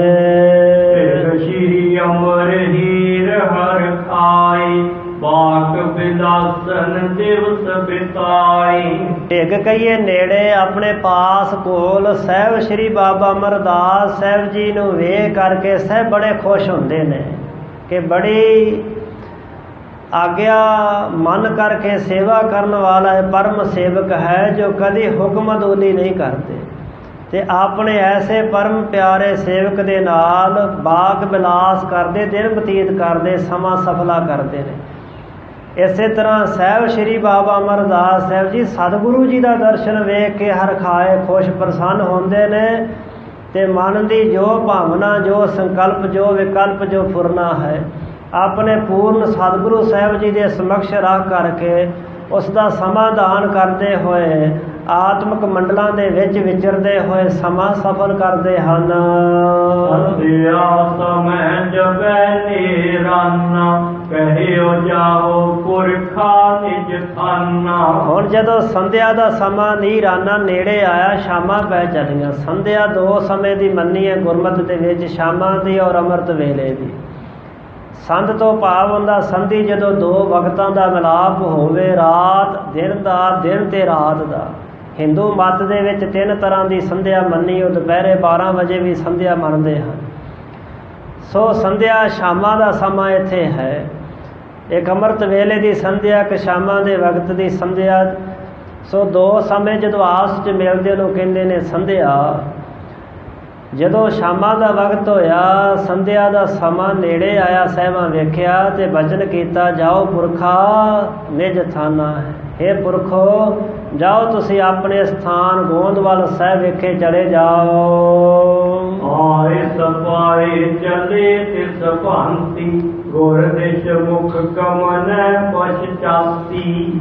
ਸਾਹਿਬ ਬਾਬਾ ਅਮਰਦਾਸ ਸਾਹਿਬ ਜੀ ਸਤਿਗੁਰੂ ਪਾਤਸ਼ਾਹ ਜੀ ਦੀ ਆਗਿਆ ਪਾ ਕਰਕੇ ਜਿਵੇਂ ਸਤਿਗੁਰੂ ਦਾ ਹੁਕਮ ਸੀ ਉਸੇ ਤਰ੍ਹਾਂ ਹੀ ਪਾਸ਼ਲ ਦੇਸ਼ ਪਿਛਲੇ ਪੈਰੀ ਪਿਛਲੇ ਕਦਮੀ ਚੱਲਦੇ ਹੋਏ ਖਡੂਰ ਸਾਹਿਬ ਨਗਰ ਨੂੰ ਤੁਰੇ ਹਨ। ਤੀਨ ਕੋਸ ਚੱਲ ਕਰ ਹੋਏ ਖਰੇ, ਗੁਰੂ ਧਿਆਨ ਧਰ ਬੰਦਨ ਕਰੇ। ਗੁਰੂ ਵੱਲ ਮੁਖ ਕਰਕੇ ਪਿਛਲੇ ਪੈਰੀ ਚਲਦਿਆਂ ਚਲਦਿਆਂ 3 ਕੋਹ ਦਾ ਪੈਂਡਾ ਤੈਅ ਕਰਕੇ ਫਿਰ ਖਲੋ ਕੇ ਸਤਿਗੁਰੂ ਜੀ ਦਾ ਧਿਆਨ ਹਿਰਦੇ 'ਚ ਧਾਰਨ ਕਰਕੇ ਤੇ ਬੰਦਨਾ ਕੀਤੀ, ਮੱਥਾ ਟੇਕਿਆ। ਉਸ ਰਹਿ ਜਦ ਕੋਇ ਦਵਾਲੇ, ਔਰ ਕੀ ਦਿਸ਼ ਮੁਖ ਕਰ ਤਬ ਚਾਲੇ। ਜਦੋਂ ਇੱਕ ਕੋਹ ਦਾ ਪੈਂਡਾ ਗੋਇੰਦਵਾਲ ਸਾਹਿਬ ਨਗਰ ਦਾ ਬਾਕੀ ਰਹਿ ਗਿਆ ਤਾਂ ਉਸ ਸਮੇਂ ਫਿਰ ਗੋਇੰਦਵਾਲ ਸਾਹਿਬ ਦੀ ਤਰਫ ਨੂੰ ਮੁੱਖ ਕਰਕੇ ਚੱਲ ਪਏ। ਜਾਏ ਆਪਨੇ ਧਾਮ ਬਿਰਾਜੇ, ਜਿਨਕੇ ਧਿਆਨ ਧਰੇ ਜਮ ਭਾਜੇ। ਐਸੇ ਸਾਹਿਬ ਬਾਬਾ ਅਮਰਦਾਸ ਸਾਹਿਬ ਜੀ ਜਾ ਕਰਕੇ ਆਪਣੇ ਧਾਮ ਖਡੂਰ ਸਾਹਿਬ ਨਗਰ ਤੋਂ ਚੱਲੇ ਹੋਏ ਗੋਇੰਦਵਾਲ ਸਾਹਿਬ ਨਗਰ ਜਿੱਥੇ ਆਪਣੇ ਧਾਮ ਘਰ ਨੇ ਉੱਥੇ ਜਾ ਕੇ ਬਿਰਾਜਮਾਨ ਹੋ ਗਏ। ਭਾਈ ਸਾਹਿਬ ਕਹਿੰਦੇ ਜਿਨ੍ਹਾਂ ਦਾ ਧਿਆਨ ਧਾਰਨ ਦੇ ਨਾਲ ਜਮ ਭੱਜ ਜਾਂਦਾ ਹੈ, ਜਮ ਨੇੜੇ ਨਹੀਂ ਆਉਂਦਾ। ਬਾਣੀ ਵਿੱਚ ਇਹ ਬਚਨ ਲਿਖੇ ਨੇ, ਗੁਰ ਅਮਰਦਾਸ ਪਰਸੀਏ ਸਿੱਧ ਸਾਧਕ ਆਸਾਸੇ। ਸਿੱਧੀਆਂ ਵਾਲੇ ਲੋਕ ਵੀ ਸਤਿਗੁਰੂ ਅਮਰਦਾਸ ਜੀ ਦੇ ਚਰਨ ਪਰਸਣਾ ਲੋਚਦੇ ਨੇ, ਭਾਈ ਅਸੀਂ ਸਤਿਗੁਰੂ ਅਮਰਦਾਸ ਸਾਹਿਬ ਜੀ ਦੇ ਚਰਨ ਪਰਸੀਏ। ਗੁਰ ਅਮਰਦਾਸ ਪਰਸੀਏ ਪੋਮ ਪਾਤਕ ਵਿਨਾਸੇ। ਪੋਮ ਪਾਤਕ, ਪੋਮ ਕਹੀਏ ਧਰਤੀ ਦੇ ਪਾਤਕ, ਸਾਰੇ ਪਾਪ ਨਾਸ਼ ਹੋ ਜਾਂਦੇ ਨੇ। ਗੁਰ ਅਮਰਦਾਸ ਪਰਸੀਏ ਅਭਾਉ ਲੱਭੈ ਗਾਉ ਚੁੱਕੈ। ਧੰਨ ਗੁਰੂ ਅਮਰਦਾਸ ਸਾਹਿਬ ਜੀ ਦੇ ਚਰਨ ਪਰਸਨਾ ਕਰੀਏ, ਨਿਰਭੈਤਾ ਵਾਲੀ ਪਦਵੀ ਪ੍ਰਾਪਤ ਹੁੰਦੀ ਹੈ ਤੇ ਜਮਾਂ ਦਾ ਗਾਉ ਜਿਹੜਾ ਪੈਂਡਾ ਕੱਟਿਆ ਜਾਂਦਾ ਹੈ, ਜਮਾਂ ਦਾ ਰਸਤਾ ਹੀ ਮੁੱਕ ਜਾਂਦਾ ਸਤਿਗੁਰੂ ਅਮਰਦਾਸ ਸਾਹਿਬ ਜੀ ਦੇ ਦਰਸ਼ਨ ਪਰਸਨ ਦੇ ਨਾਲ। ਐਸੇ ਨੇ ਧੰਨ ਗੁਰੂ ਅਮਰਦਾਸ ਸਾਹਿਬ ਮਹਾਰਾਜ ਜੀ, ਜਿਨ੍ਹਾਂ ਦਾ ਧਿਆਨ ਧਾਰਨ ਦੇ ਨਾਲ ਹੀ ਜਮ ਭੱਜ ਜਾਂਦੇ ਨੇ, ਜਮ ਛੱਡ ਜਾਂਦੇ ਹਨ। ਪ੍ਰੇਮ ਨਿਰੰਤਰ ਹਿਰਦੇ ਪ੍ਰਵਾਹੁ, ਚਿਤਵੈ ਗੁਰ ਸਰੂਪ ਮਨ ਮਾਹੁ। ਪ੍ਰੇਮ ਦਾ ਨਿਰੰਤਰ ਲਗਾਤਾਰ ਇੱਕ ਰਸ ਹਿਰਦੇ 'ਚ ਪ੍ਰਵਾਹ ਵਹਿ ਰਿਹਾ ਹੈ, ਜਿਵੇਂ ਨਦੀ ਵਹਿੰਦੀ ਹੈ ਪਾਣੀ ਦੇ ਨਾਲ, ਇਸ ਤਰ੍ਹਾਂ ਬਾਬਾ ਅਮਰਦਾਸ ਜੀ ਦੇ ਹਿਰਦੇ 'ਚ ਪ੍ਰੇਮ ਦਾ ਪ੍ਰਵਾਹ ਲਗਾਤਾਰ ਵਹਿ ਰਿਹਾ ਹੈ। ਗੁਰੂ ਸਰੂਪ ਨੂੰ ਆਪਣੇ ਮਨ ਦੇ ਮਾਹ ਵਿੱਚ ਹਮੇਸ਼ਾ ਹੀ ਚਿਤਵਦੇ ਰਹਿੰਦੇ, ਯਾਦ ਕਰਦੇ ਨੇ। ਮੁਖਤੇ ਬੋਲੇ ਤੋ ਗੁਰ ਨਾਮ, ਸੁਨੈ ਸ਼੍ਰਵਣ ਕੀਰਤਨ ਸੁਖ ਧਾਮ। ਜਦੋਂ ਕਦੇ ਮੁਖ ਤੋਂ ਬੋਲਦੇ ਨੇ ਤੇ ਗੁਰੂ ਗੁਰੂ ਬੋਲਦੇ ਨੇ। ਧੰਨ ਗੁਰੂ ਅੰਗਦ ਸਾਹਿਬ ਮਹਾਰਾਜ, ਧੰਨ ਗੁਰੂ ਨਾਨਕ, ਧੰਨ ਵਾਹਿਗੁਰੂ, ਬਸ ਇਹੀ ਲਫ਼ਜ਼ ਮੁਖ ਤੋਂ ਨਿਕਲਦੇ ਨੇ। ਤੇ ਜਦੋਂ ਕੰਨਾਂ ਦੇ ਦੁਆਰਾ ਕੁਝ ਸੁਣਦੇ ਨੇ ਤੇ ਕੀ ਸੁਣਦੇ ਨੇ? ਕੀਰਤਨ ਸੁਖ ਧਾਮ, ਜਿਹੜਾ ਸੁੱਖਾਂ ਦਾ ਧਾਮ ਘਰ ਹੈ ਨਾ, ਰੱਬੀ ਕੀਰਤਨ, ਵਾਹਿਗੁਰੂ ਜੀ ਦੀ ਬਾਣੀ। ਵਾਹੋ ਵਾਹੋ ਬਾਣੀ ਨਿਰੰਕਾਰ ਹੈ, ਉਸ ਪਾਵਨ ਬਾਣੀ ਦਾ ਕੀਰਤਨ ਆਪਣੇ ਕੰਨਾਂ ਦੁਆਰਾ ਸੁਣਦੇ ਹਨ। ਨਾ ਦੇਖਿਓ ਸੁਨਿਓ ਨਾ ਭਾਵੈ, ਇੱਕ ਸਤਿਗੁਰ ਕੀ ਉਰ ਲਿਵ ਲਾਵੈ। ਹੋਰ ਕੁਛ ਵੇਖਣਾ ਤੇ ਸੁਣਨਾ ਭਾਉਂਦਾ ਹੀ ਨਹੀਂ, ਚੰਗਾ ਹੀ ਨਹੀਂ ਲੱਗਦਾ ਹੈ। ਪਾਵਨ ਬਾਣੀ ਦੇ ਵਿੱਚ ਵੀ ਭਗਤ ਬਾਬਾ ਰਾਮਾਨੰਦ ਜੀ ਦਾ ਉਹ ਵਚਨ ਹੈ, ਕਤ ਜਾਈਐ ਲੇਖ ਰੇ ਘਰ ਲਾਗੋ ਰੰਗ, ਚਿੱਤ ਨਾ ਚਲੇ ਮਨ ਭਇਓ ਪੰਗ। ਮਨ ਪਿੰਗਲਾ ਹੋ ਗਿਆ, ਹੁਣ ਚਿੱਤ ਨਹੀਂ ਚੱਲਦਾ, ਘਰ ਵਿੱਚ ਹੀ ਰੰਗ ਲੱਗ ਗਿਆ ਹੈ। ਹੁਣ ਕਿਸੇ ਵਸਤੂ ਨੂੰ ਵੇਖਣ ਦੀ ਇੱਛਾ ਹੀ ਨਹੀਂ ਰਹੇਗੀ, ਨਾ ਕੁਛ ਸੁਣਨ ਦੀ ਇੱਛਾ, ਕਦੀ ਸੰਕਲਪ ਪੈਦਾ ਹੁੰਦਾ ਹੈ। ਸੋ ਐਸੀ ਅਵਸਥਾ ਦੇ ਧਾਰਨੀ ਨੇ ਸਾਹਿਬ ਬਾਬਾ ਅਮਰਦਾਸ ਸਾਹਿਬ ਜੀ। ਹੋਰ ਕੁਛ ਵੇਖਣਾ ਤੇ ਸੁਣਨਾ ਮਨ ਨੂੰ ਭਾਉਂਦਾ ਹੀ ਨਹੀਂ ਹੈ। ਇੱਕ ਸਤਿਗੁਰੂ ਪਾਤਸ਼ਾਹ ਜੀ ਦੀ ਲਿਵ ਹੀ ਹਿਰਦੇ ਵਿੱਚ ਹਮੇਸ਼ਾ ਲਾਈ ਰੱਖਦੇ ਹਨ। ਜਬ ਸਿਮਰੈ ਤਬ ਦਰਸ਼ਨ ਕਰੈ, ਬ੍ਰਹਮ ਗਿਆਨ ਕੋ ਨਿਤ ਉਰ ਧਰੈ। ਜਦੋਂ ਸਤਿਗੁਰੂ ਅੰਗਦ ਦੇ ਪਾਤਸ਼ਾਹ ਨੂੰ ਸਿਮਰਦੇ, ਯਾਦ ਕਰਦੇ ਨੇ, ਉਦੋਂ ਦਰਸ਼ਨ ਕਰ ਲੈਂਦੇ ਨੇ। ਗੁਰੂ ਦਾ ਪ੍ਰਤੱਖ ਦਰਸ਼ਨ ਹੋ ਜਾਂਦਾ ਹੈ। ਸਿਮਰਨ 'ਚ ਬੜੀ ਭਾਰੀ ਸ਼ਕਤੀ ਹੈ, ਸਮਰੱਥਾ ਹੈ। ਸਿਮਰਨ ਕਰਨ ਵਾਲੇ ਨੂੰ ਦੀਦਾਰ ਪ੍ਰਾਪਤ ਹੋ ਜਾਂਦਾ ਹੈ। ਭਾਈ ਸਾਹਿਬ ਕਹਿੰਦੇ ਬ੍ਰਹਮ ਗਿਆਨ ਕੋ, ਬ੍ਰਹਮ ਗਿਆਨ ਦੀ ਅਵਸਥਾ ਨੂੰ ਆਪਣੇ ਹਿਰਦੇ 'ਚ ਧਾਰਨ ਕਰਕੇ ਰੱਖਦੇ ਨੇ। ਬ੍ਰਹਮ ਗਿਆਨ ਹਿਰਦੇ ਵਿੱਚ ਵਸਿਆ ਹੋਇਆ ਹੈ। ਤੇ ਜਦੋਂ ਅਸੀਂ ਸਤਿਗੁਰੂ ਅੰਗਦ ਪਾਤਸ਼ਾਹ ਨੂੰ ਯਾਦ ਕਰਦੇ ਨਾ, ਉਦੋਂ ਹੀ ਦੀਦਾਰ ਕਰ ਲੈਂਦੇ, ਨਿਹਾਲ ਹੋ ਜਾਂਦੇ ਹਨ। ਦੋਹਰਾ ਇੱਕ ਦਿਨ ਸ਼੍ਰੀ ਅੰਗਦ ਗੁਰੂ ਗਮਨੇ ਗੋਇੰਦਵਾਲ। ਅੱਗੇ ਭਾਈ ਸਾਹਿਬ ਜੀ ਨਵਾਂ ਅੰਸੂ ਪ੍ਰਾਰੰਭ ਕਰ ਰਹੇ ਨੇ, ਜੋ 26ਵਾਂ ਅੰਸੂ ਹੈ। ਅੰਸੂ ਤੋਂ ਭਾਵ ਹੁੰਦਾ ਕਿਰਨ, ਭਾਵ ਅਧਿਆਏ, ਪ੍ਰਸੰਗ 26ਵਾਂ ਅੰਸੂ, ਜਿਸ ਦੇ ਅੰਦਰ ਇੱਕ ਗੁਰੂ ਕੇ ਗੁਰਸਿੱਖ ਪਿਆਰੇ ਭਾਈ ਸ਼ੀਹਾਂ ਉੱਪਲ ਔਰ ਧੰਨ ਗੁਰੂ ਅੰਗਦ ਦੇ ਪਾਤਸ਼ਾਹ ਮਹਾਰਾਜ ਜੀ ਦੇ ਜੋਤੀ ਜੋਤ ਸਮਾਉਣ ਦੀ ਤਿਆਰੀ ਹੋ ਚੁੱਕੀ ਹੈ। ਸਾਹਿਬਾਂ ਨੇ ਵਿਚਾਰ ਲਿਆ ਕਿ ਹੁਣ ਪੰਜ ਭੌਤਿਕ ਸਰੀਰ ਦਾ ਤਿਆਗ ਕਰ ਜਾਈਏ। ਇਹ ਸਾਰਾ ਘਟਨਾਕ੍ਰਮ, ਇਹ ਸਾਰਾ ਪ੍ਰਸੰਗ ਇਸ ਅੰਸੂ ਦੇ ਅੰਦਰ ਭਾਈ ਸਾਹਿਬ ਜੀ ਬਿਆਨ ਕਰ ਰਹੇ ਨੇ ਕਿ ਇੱਕ ਦਿਨ ਧੰਨ ਸ਼੍ਰੀ ਗੁਰੂ ਅੰਗਦ ਦੇ ਪਾਤਸ਼ਾਹ ਮਹਾਰਾਜ ਜੀ ਗੋਇੰਦਵਾਲ ਸਾਹਿਬ ਨਗਰ ਨੂੰ ਚਲੇ ਜਾ ਰਹੇ, ਤੁਰੇ ਜਾ ਰਹੇ ਸਨ। ਸੇਵਕ ਕੋ ਦਰਸ਼ਨ ਦਿਓ, ਕਹਿ ਸੁਨ ਬਚਨ ਰਸਾਲ। ਆਪਣੇ ਪਰਮ ਸੇਵਕ ਸਾਹਿਬ ਬਾਬਾ ਅਮਰਦਾਸ ਸਾਹਿਬ ਜੀ ਨੂੰ ਜਾ ਕੇ ਦਰਸ਼ਨ ਦਿੱਤੇ। ਸੇਵਕ ਦੇ ਬਚਨ ਕਹੇ ਸੁਣੇ ਹਨ, ਆਪਣੇ ਬਚਨ ਸੁਣਾਏ ਤੇ ਸੇਵਕ ਦੇ ਬਚਨ ਸੁਣੇ, ਜੋ ਰਸਾਲ ਰਸ ਦਾ ਘਰ ਹਨ। ਬੜੇ ਸੁੰਦਰ ਬਚਨ ਆਪਣੇ ਪਰਮ ਸੇਵਕ ਦੇ ਨਾਲ ਕਹੇ ਸੁਣੇ। ਚੌਪਈ ਸਹਿਜ ਸੁਭਾਇਕ ਆਵਤ ਚਲੇ, ਮਗ ਮਹਿ ਸੋ ਜਦੋਂ ਸਹਿਜ ਸੁਭਾਵਕ ਚੱਲੇ ਆ ਰਹੇ ਸਨ ਸ਼੍ਰੀ ਗੋਂਦਵਾਲ ਸਾਹਿਬ ਤੋਂ ਸ਼੍ਰੀ ਖਡੂਰ ਸਾਹਿਬ ਨਗਰ ਨੂੰ, ਰਸਤੇ 'ਚ ਇੱਕ ਪ੍ਰੇਮੀ ਮਿਲਿਆ। ਉਸ ਪ੍ਰੇਮੀ ਦਾ ਨਾਮ ਸੀ ਸ਼ੀਹਾਂ ਉਪਲ। ਉਹ ਰਸਤੇ ਦੇ ਵਿੱਚ ਸਤਿਗੁਰੂ ਪਾਤਸ਼ਾਹ ਜੀ ਨੂੰ ਮਿਲਿਆ। ਦੇਖਤ ਹੀ ਪਗ ਬੰਧਨ ਕਰੀ, ਕਹਿਓ ਨਮਰ ਉਰ ਸ਼ਰਧਾ ਧਰੀ। ਉਸਨੇ ਸਾਹਿਬਾਂ ਜੀ ਦਾ ਦਰਸ਼ਨ ਵੇਖਦਿਆਂ ਸਾਰੀ ਚਰਨਾਂ ਤੇ ਸਿਰ ਰੱਖ ਦਿੱਤਾ, ਮੱਥਾ ਟੇਕਿਆ, ਬੜੀ ਨਿਮਰਤਾ ਤੇ ਜਾ ਕੇ ਉਰ ਸ਼ਰਧਾ ਧਰੀ। ਹਿਰਦੇ ਦੇ ਵਿੱਚ ਬੜੀ ਭਾਰੀ ਭਾਵਨਾ ਸ਼ਰਧਾ ਧਾਰਨ ਕੀਤੇ। ਇਕ ਸੋ ਸ਼ਾਂਗ ਸੰਗਤ ਹੈ ਤਿਨ ਕੋ ਦੀਕ ਗੁਰੂ ਬਚ ਕਹੀ। ਇਹ ਸ਼ੀਹਾਂ ਉਪਲ ਜਿਹੜਾ ਸੀ, ਇਹਦੇ ਨਾਲ 100 ਬੱਕਰਾ ਸੀ।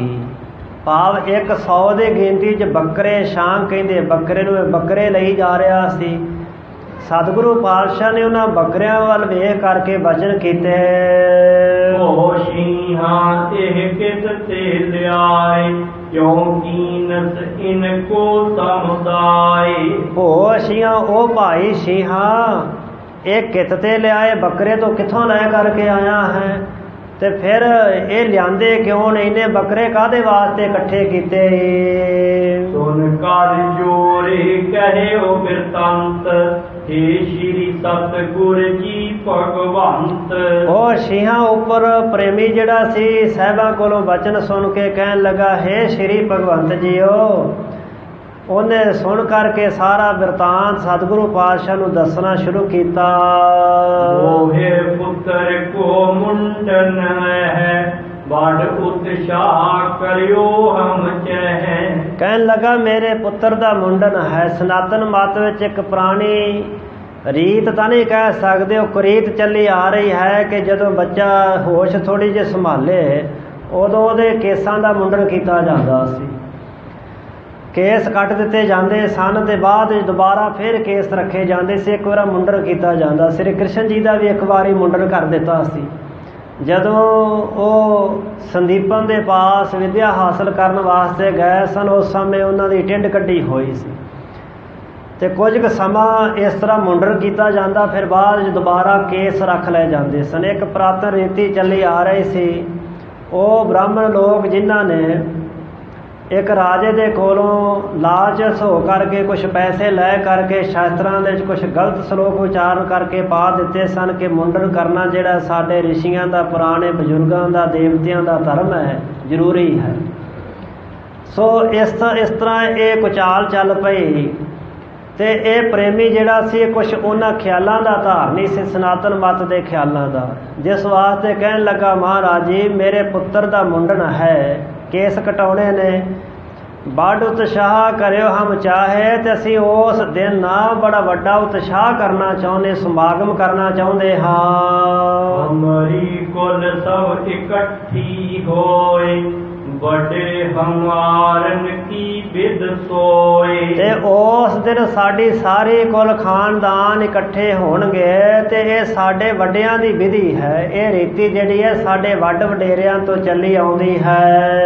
ਇਸ ਵਿਦ ਕਰਨ ਇਹ ਵਿਵਹਾਰ, ਆਵੇ ਆਮਿਕ ਕਰੇ ਆਹਾਰ। ਤੇ ਇਸ ਤਰ੍ਹਾਂ ਇਹ ਵਿਵਹਾਰ ਕੀਤਾ ਜਾਂਦਾ ਹੈ, ਰੀਤੀ ਪੂਰੀ ਕੀਤੀ ਜਾਂਦੀ ਹੈ। ਤੇ ਜਦੋਂ ਰਿਸ਼ਤੇਦਾਰ ਸੰਬੰਧੀ ਆਉਂਦੇ ਨਾ ਲੋਕ, ਉਹ ਫਿਰ ਉਸ ਦਿਨ ਆ ਕਰਕੇ ਆਮਿਕ ਕਰੇ ਆਹਾਰ, ਬੱਕਰੇ ਦੇ ਮਾਸ ਦਾ ਜਿਹੜਾ ਆਹਾਰ ਭੋਜਨ ਉਹ ਕਰਨਾ ਕਰਦੇ ਹਨ, ਭਾਵ ਕਿ ਬੱਕਰੇ ਦਾ ਮਾਸ ਖਾਂਦੇ ਹਨ। ਸਦਾ ਜਠੀਰਨ ਰੀਤ ਹਮਾਰੀ, ਓਦਨ ਆਮਿਕ ਤੇ ਆਹਾਰੀ। ਆਸਾ ਜੀ ਦੀ ਵਾਰ ਦੇ ਵਿੱਚ ਵੀ ਇਸ ਗੱਲ ਦਾ ਖੁਲਾਸਾ ਸਤਿਗੁਰੂ ਨਾਨਕ ਦੇ ਪਾਤਸ਼ਾਹ ਮਹਾਰਾਜ ਜੀ ਨੇ ਕੀਤਾ। ਕੋਈ ਬੱਕਰਾ ਰਿੱਧ ਖਾਇਆ ਕਿ ਬੱਕਰਾ ਮਾਰ ਕਰਕੇ ਖਾਧਾ, ਔਰ ਇਸੇ ਤਰ੍ਹਾਂ ਬਹੁਤ ਸਾਰੇ ਲੋਕ ਇਕੱਠੇ ਕਰ ਲਏ, ਰਿਸ਼ਤੇਦਾਰ ਇਕੱਠੇ ਕਰ ਲਏ। ਜਨੇਊ ਪਾਉਣ ਦੀ ਰਸਮ ਜਿਹੜੀ ਸੀ ਲੋਕ ਉਸ ਸਮੇਂ ਕਰਦੇ ਸਨ। ਇਹੋ ਜਿਹੇ ਵਹਿਮਾਂ ਭਰਮਾਂ ਵਿੱਚ ਫਸੇ ਹੋਏ ਇਸ ਤਰ੍ਹਾਂ ਜੀਵ ਘਾਤ ਕਰਦੇ ਸਨ। ਸਾਹਿਬਾਂ ਨੇ ਇਸ ਗੱਲ ਦਾ ਐਲਾਨੀਆ ਤੌਰ 'ਤੇ ਵਿਰੋਧ ਕੀਤਾ ਕਿ ਭਾਈ ਇਹ ਗੁਨਾਹ ਹੈ, ਪਾਪ ਹੈ।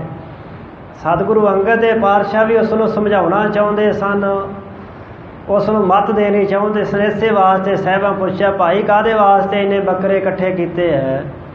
तो उन्हें दसिया कि महाराज उस दिन बकरियां का भोजन बनाया जाता, तो साढ़े जेडे जठेरे है ना वड वडेरे, ये उन्हां दी रीति है।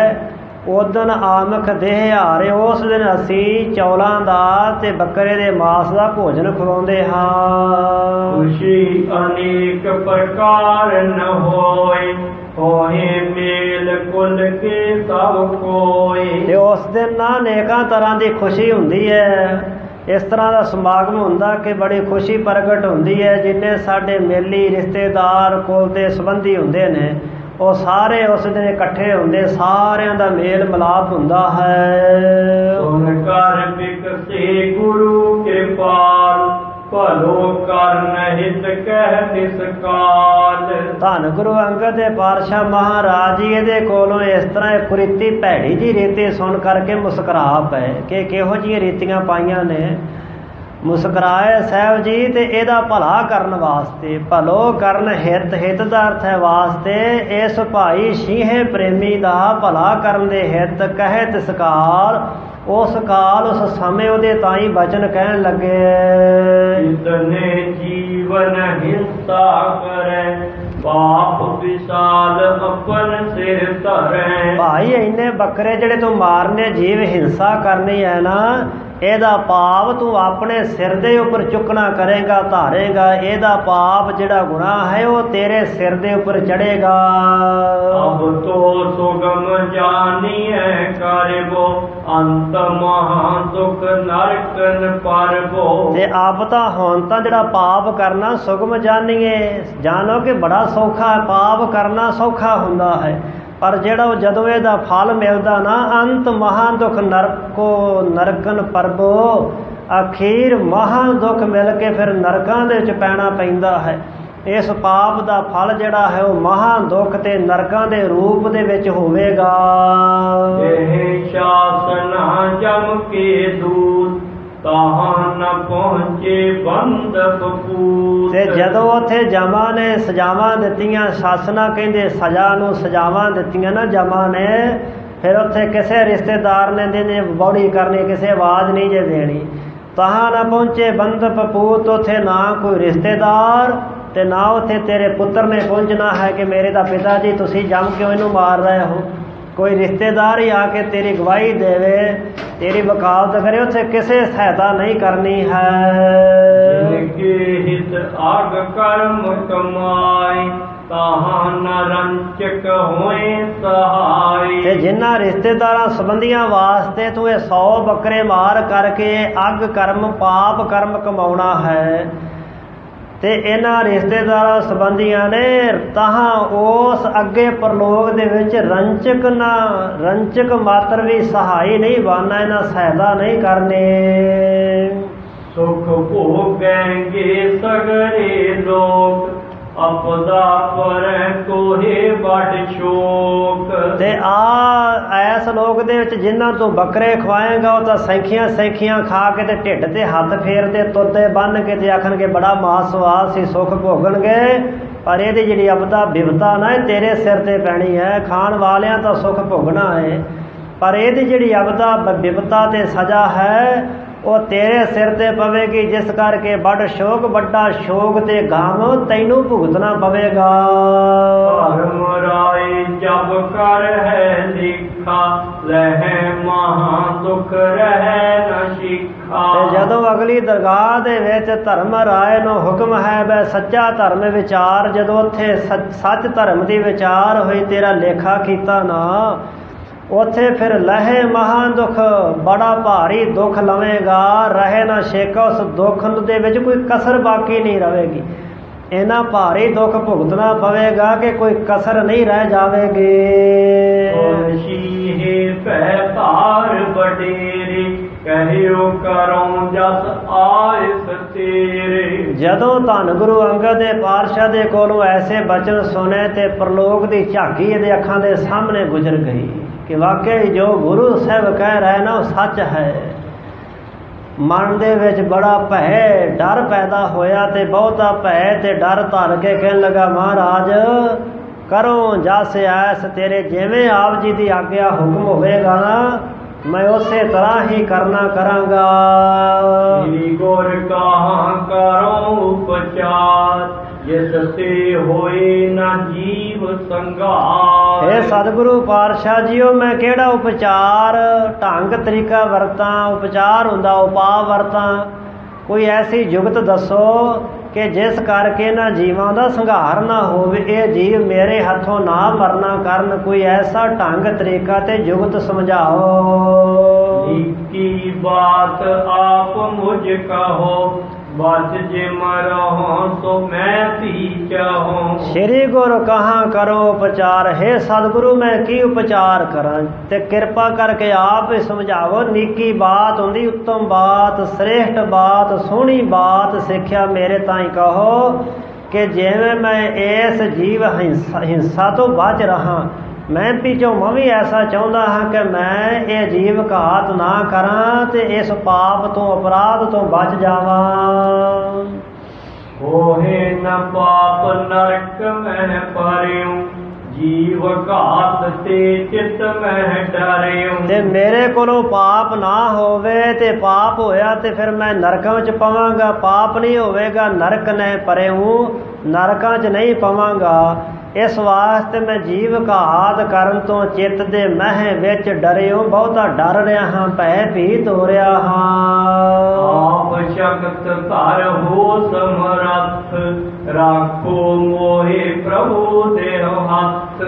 महाराज जी आप शक्ति नूं धारन वाले समर्थ हो, सर्व कला समर्थ हो। किरपा करके मैनू रखो, रखिया करो मेरी प्रभ देव हाथ अपना। किरपा दा हाथ दे के, बख्शिश भरिया हाथ दे करके मैनू ऐसे पाप कर्म तो बचाउणा करो जी। तुम ते बड़ो कहाँ मैं पावो, परियो शरण मैं नित गुण गावो। महाराज तुहाडे नालों वड्डा महापुरख मैं किथों लभांगा। तुसी ही सब तो वड्डे महान महापुरख हो। मैं आप जी दी शरण पिया हाँ, ते अज तो शरण पिया होया महाराज सदा वास्ते आप जी दी शरण पिया होया, सदा आप दे गुण गाउंदा रवांगा। जीव घात न होवे, नहीं जठीरन को दुख जोवे।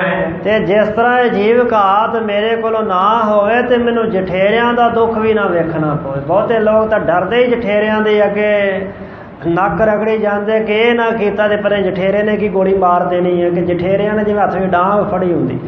गुरमत दे विच इस गल दी मनाही है कि भाई वड्ड वडेरियां दे जठेरियां दी पूजा बिल्कुल नहीं करनी।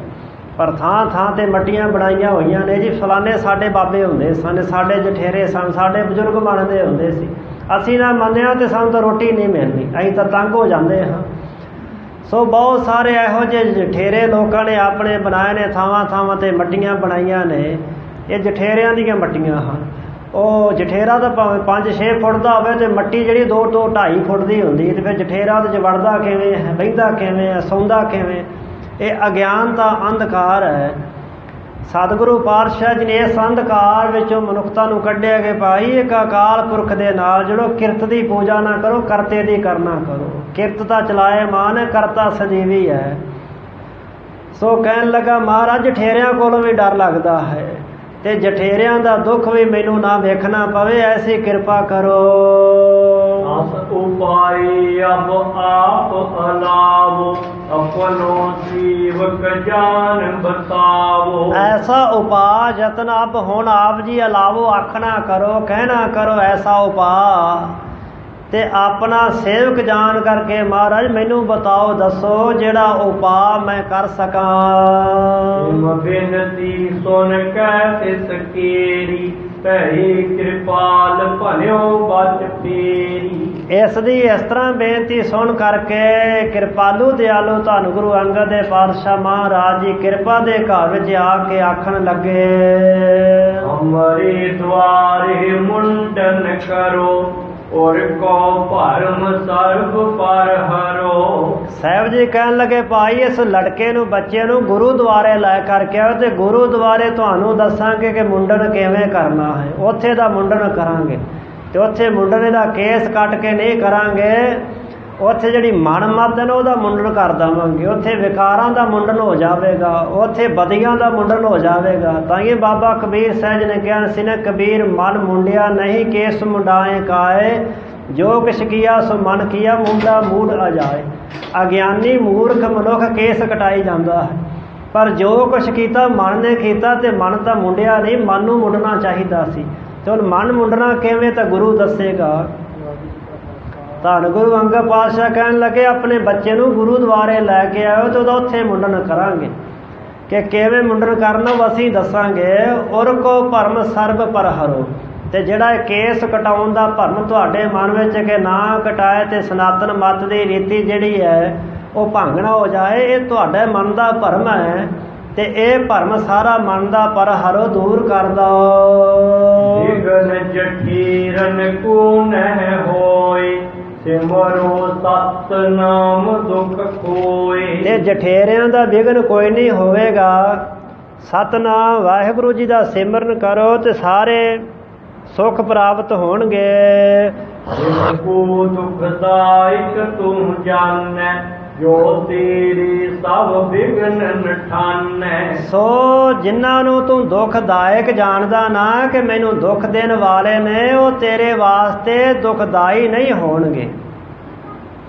ਸੋ ਜੋ ਸਭ ਸਾਰੇ ਤਰ੍ਹਾਂ ਤੋਂ ਸਮਝਣਾ ਕਿ ਮੇਰੇ ਕਾਰਜਾਂ ਬਣਦੇ 'ਚ ਵਿਘਨ ਪਾ ਦੇਣਗੇ, ਤੂੰ ਗੁਰੂ ਦੁਆਰੇ ਆ ਕੇ ਸਤਨਾਮ ਵਾਹਿਗੁਰੂ ਦਾ ਸਿਮਰਨ ਕਰੇਗਾ, ਦੁੱਖ ਮੁੱਕ ਜਾਣਗੇ। ਤੇ ਤੇਰੇ ਜਿਹੜੇ ਵੱਡ ਵਡੇਰੇ ਨੇ ਉਹ ਵੀ ਤੇਰੇ ਵੱਲ ਹੋ ਜਾਣਗੇ, ਉਹਨਾਂ ਦਾ ਵੀ ਭਲਾ ਹੋ ਜਾਏਗਾ, ਉਹ ਵੀ ਕਿਸੇ ਤਰ੍ਹਾਂ ਦਾ ਵਿਘਨ ਨਹੀਂ ਪਾਉਣਗੇ। ਸਰਬ ਊਰ ਤੇ ਹੋਏ ਰਖਵਾਰੇ, ਸਭ ਸੁਖ ਦੇ ਨਾ ਕਾਜ ਵਿਗਾਰੇ।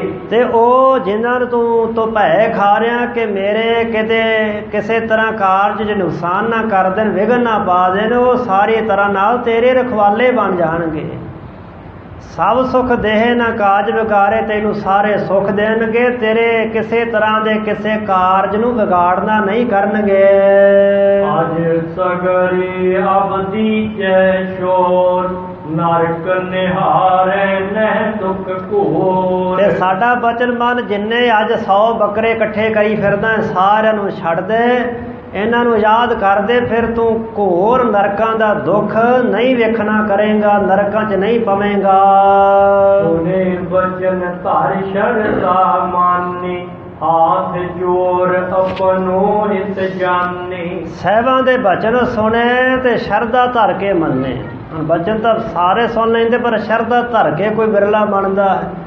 ਭਾਈ ਸ਼ੀਹੇ ਨੇ ਬਚਨ ਸੁਣੇ, ਸ਼ਰਧਾ ਧਰ ਕੇ ਮੰਨੇ, ਫਿਰ ਹੱਥ ਜੋੜ ਕਰਕੇ ਆਪਣਾ ਹਿੱਤ ਜਾਣਿਆ ਕਿ ਇਹਦੇ 'ਚ ਮੇਰਾ ਹੀ ਭਲਾ ਹੈ। ਜੋ ਗੁਰੂ ਸਾਹਿਬ ਜੀ ਆਖਰੇ ਉਪਦੇਸ਼ ਦੇ ਰਹੇ ਨੇ, ਇਹਦੇ ਵਿੱਚ ਮੇਰੀ ਹੀ ਕਲਿਆਣ ਹੈ। ਅਜ ਖਲਾਸ ਤਿਸ ਛਿਨ ਸਭ ਕੀਨੇ, ਗੁਰ ਕੀ ਚਰਨ ਕਮਲ ਮਨ ਲੀਨੇ। ਉਹ ਅੱਜ ਜਿਹੜੇ ਬੱਕਰੇ ਸਨ ਜਿਨ੍ਹਾਂ ਨੂੰ ਬਣਾਉਣਾ ਸੀ, ਵੱਢਣਾ ਸੀ, ਝਟਕਾਉਣਾ ਸੀ, ਉਹ ਸਾਰੇ ਬੱਕਰੇ ਜਿਹੜੇ ਸਨ ਉਹਨਾਂ ਨੂੰ ਖਲਾਸ ਕਰ ਦਿੱਤਾ, ਆਜ਼ਾਦ ਕਰ ਦਿੱਤਾ। ਉਸੇ ਸਮੇਂ ਗੁਰੂ ਸਾਹਿਬ ਜੀ ਦੇ ਚਰਨ ਕਮਲਾਂ ਵਿੱਚ ਆਪਣਾ ਮਨ ਲੀਨੇ, ਮਨ ਲੈ ਕਰ ਲਿਆ, ਮਨ ਨੂੰ ਚਰਨਾਂ ਦਾ ਭੌਰਾ ਬਣਾ ਦਿੱਤਾ। ਜਾਏ ਸਦਨ ਸਭ ਜੇ ਤਿਕ ਤਿਆਰੀ, ਆਨਤ ਭਾਗੁਰ ਕੀਰ ਅਗਾਰੀ। ਹੁਣ ਆਪਣੇ ਘਰੇ ਗਿਆ ਤੇ ਜਾ ਕੇ ਘਰ ਸਾਰੀ ਤਿਆਰੀ ਕਰਕੇ ਆਪਣੇ ਬੱਚੇ ਨੂੰ, ਰਿਸ਼ਤੇਦਾਰਾਂ ਸੰਬੰਧੀਆਂ ਨੂੰ ਲੈ ਕਰਕੇ ਗੁਰੂ ਪਾਤਸ਼ਾਹ ਦੇ ਅਸਥਾਨ ਤੇ ਗੁਰੂ ਦਰਬਾਰ ਜਾ ਕਰਕੇ ਪਹੁੰਚਾ। ਜਿਵੇਂ ਫਿਰ ਸਤਿਗੁਰ ਸੱਚੇ ਪਾਤਸ਼ਾਹ ਮਹਾਰਾਜ ਜੀ ਨੇ ਗੁਰ ਮਰਿਆਦਾ ਅਨੁਸਾਰ ਇਸ ਬੱਚੇ ਦਾ ਸੰਸਕਾਰ ਕੀਤਾ, ਜਿਹਨੂੰ ਜਨਮ ਸੰਸਕਾਰ ਆਖਦੇ ਹਨ। ਕਿ ਭਾਈ ਕੇਸ ਨਹੀਂ ਕਟਾਉਣੇ, ਕੇਸਾਂ ਨੂੰ ਸੰਭਾਲਣਾ ਹੈ। ਕੇਸ ਅਕਾਲ ਪੁਰਖ ਜੀ ਦੀ ਦਾਤ ਨੇ। ਜਨਮ ਤੋਂ ਹੀ ਵਾਹਿਗੁਰੂ ਪਰਮੇਸ਼ਰ ਨੇ ਸਰੀਰ ਦਾ ਇੱਕ ਅੰਗ ਬਣਾ ਕਰਕੇ ਪੈਦਾ ਕੀਤੇ ਨੇ। ਸਤਿਗੁਰੂ ਪਾਤਸ਼ਾਹ ਜੀ ਨੇ ਸਿੱਖਿਆ ਦੇ ਕਰਕੇ ਉਹਨਾਂ ਨੂੰ ਸਿੱਖ ਬਣਾਇਆ, ਗੁਰਮਤਿ ਗੁਰਸਿੱਖੀ ਦੀ ਦਾਤ ਬਖਸ਼ਿਸ਼ ਕਰਕੇ ਨਵਾਜਿਆ। ਭਾਈ ਸਾਹਿਬ ਜੀ ਅੱਗੇ ਸੁਣਾ ਰਹੇ ਨੇ। ਔਰ ਇਸੇ ਪ੍ਰਸੰਗ ਦੇ ਅੰਦਰ ਹੁਣ ਸਤਿਗੁਰੂ ਸੱਚੇ ਪਾਤਸ਼ਾਹ ਜੀ ਨੇ ਇਸ ਲੋਕ ਤੋਂ ਪਰਲੋਕ ਨੂੰ ਚਾਲਾ ਪਾਉਣ ਦੀ ਤਿਆਰੀ ਕਰ ਲਈ ਹੈ ਕਿ ਹੁਣ ਪੰਜ ਭੂਤਕ ਸਰੀਰ ਦਾ ਤਿਆਗ ਕਰਕੇ ਜੋਤੀ ਜੋਤ ਸਮਾਇਆ ਜਾਏ। ਭਾਈ ਸਾਹਿਬ ਜੀ ਅੱਗੇ ਸੁਣਾ ਰਹੇ ਨੇ। ਇਸੇ ਪ੍ਰਸੰਗ ਦੇ ਅੰਦਰ ਇੱਥੋਂ ਤੱਕ ਵਿਚਾਰ ਕਰਦਿਆਂ ਹੋਈਆਂ ਸਮੂਹ ਪ੍ਰਕਾਰ ਦੀਆਂ ਬੇਅੰਤ ਭੁੱਲਾਂ ਚੁੱਕਾਂ ਦੀ ਮਾਫੀ ਸਤਿਗੁਰੂ ਪਾਤਸ਼ਾਹ ਸਤਿਗੁਰੂ ਜੀ ਦੀ ਸੰਗਤ ਬਖਸ਼ਣਹਾਰ ਦੀ ਬਖਸ਼ ਲੈਣਾ, ਅੱਗੇ ਵਾਸਤੇ ਸੁਮਤ ਬਖਸ਼ਣੀ ਜੀ। ਅਜ ਖਲਾਸ ਤਿਸ ਚਿਨ ਸਭ ਕੀਨੇ, ਗੁਰ ਕੇ ਚਰਨ ਕਮਲ ਮਨ ਦੀਨੇ। ਜਾਏ ਸਦਨ ਸਭ ਚੇਤਿਕ ਤਿਆਰੀ, ਆਨੰਦ ਭਾਗੁਰ ਕੀਰ ਅਗਾਰੀ। ਵਾਹਿਗੁਰੂ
ਸੰਗ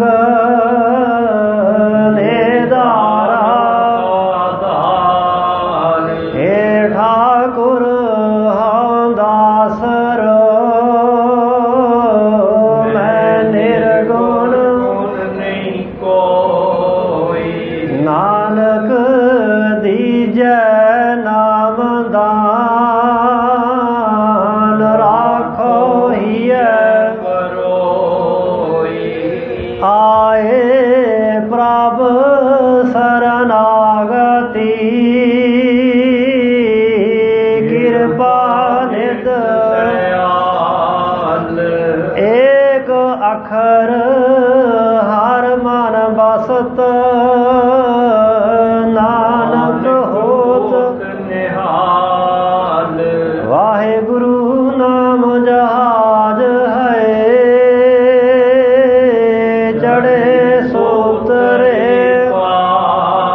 ਸ਼ਰਦਾ ਕਾਰ ਸੇਵਾਂ ਦੇ